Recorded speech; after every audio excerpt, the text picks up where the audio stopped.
Assalamualaikum warahmatullahi wabarakatuh. Halo teman-teman, kembali lagi bersama saya Utri Fadilah Nasution SP, peserta Latsar CPNS tahun 2022, angkatan 22, kelompok 4, dari Kabupaten Padang Lawas, Provinsi Sumatera Utara.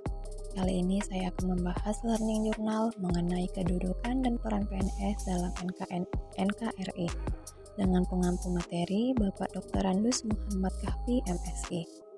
Manajemen ASN adalah pengelolaan ASN untuk menghasilkan pegawai ASN yang profesional, memiliki nilai dasar etika profesi, bebas dari intervensi politik, bersih dari praktik korupsi, kolusi, dan nepotisme, di mana manajemen ASN lebih menekankan kepada pengaturan profesi pegawai, sehingga diharapkan agar selalu tersedia sumber daya aparatur sipil negara yang unggul, selaras, dan perkembangan zaman.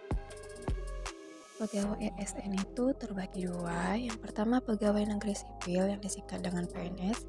Yang kedua adalah pegawai pemerintah dengan perjanjian kerja ataupun P3K. Kedudukan ASN. Pegawai ASN berkedudukan sebagai unsur aparatur negara yang menjalankan kebijakan yang ditetapkan oleh pimpinan instansi pemerintah, serta harus bebas dari pengaruh dan intervensi semua golongan dan partai politik. Adapun peran ASN itu adalah sebagai perencana, pelaksana, dan pengawas penyelenggaraan tugas umum pemerintahan dan pembangunan nasional melalui pelaksanaan kebijakan dan pelayanan publik yang profesional, bebas dari intervensi politik serta bersih dari praktik korupsi, kolusi, dan nepotisme. Sementara tugas ASN adalah melaksanakan kebijakan yang dibuat oleh pejabat pembina kepegawaian sesuai dengan ketentuan peraturan perundang-undangan. Melaksanakan kebijakan yang dibuat oleh pejabat pembina kepegawaian sesuai dengan ketentuan peraturan perundang-undangan. Untuk itu, ASN harus mengutamakan kepentingan publik dan masyarakat luas dalam menjalankan fungsi dan tugasnya tersebut. Harus mengutamakan pelayanan yang berorientasi pada kepentingan publik. Yang kedua, memberikan pelayanan publik yang profesional dan berkualitas. Pelayanan publik merupakan kegiatan dalam rangka pemenuhan kebutuhan pelayanan sesuai peraturan perundang-undangan bagi setiap warga negara dan penduduk atas barang, jasa, dan atau pelayanan administratif yang diselenggarakan oleh penyelenggara pelayanan publik dengan tujuan kepuasan pelanggan. Oleh karena itu, ASN dituntut untuk profesional dalam memberikan pelayanan kepada masyarakat. Yang ketiga adalah mempererat persatuan dan kesatuan Negara Kesatuan Republik Indonesia. ASN senantiasa dan taat sepenuhnya kepada Pancasila, Undang-Undang Dasar 1945, negara dan pemerintah. ASN senantiasa menjunjung tinggi martabat ASN serta senantiasa mengutamakan kepentingan negara daripada kepentingan diri sendiri, seseorang dan golongan. Dalam Undang-Undang ASN disebutkan bahwa dalam penyelenggaraan dan kebijakan manajemen ASN, salah satu di antaranya asas persatuan dan kesatuan. ASN harus senantiasa mengutamakan dan mementingkan persatuan dan kesatuan bangsa. Kewajiban pegawai ASN. Kewajiban itu adalah suatu beban atau tanggungan yang bersifat kontraktual. Dengan kata lain, kewajiban adalah sesuatu yang sepatutnya diberikan.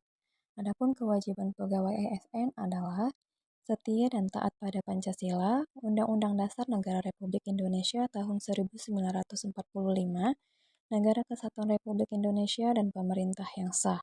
Yang kedua, menjaga persatuan dan kesatuan bangsa.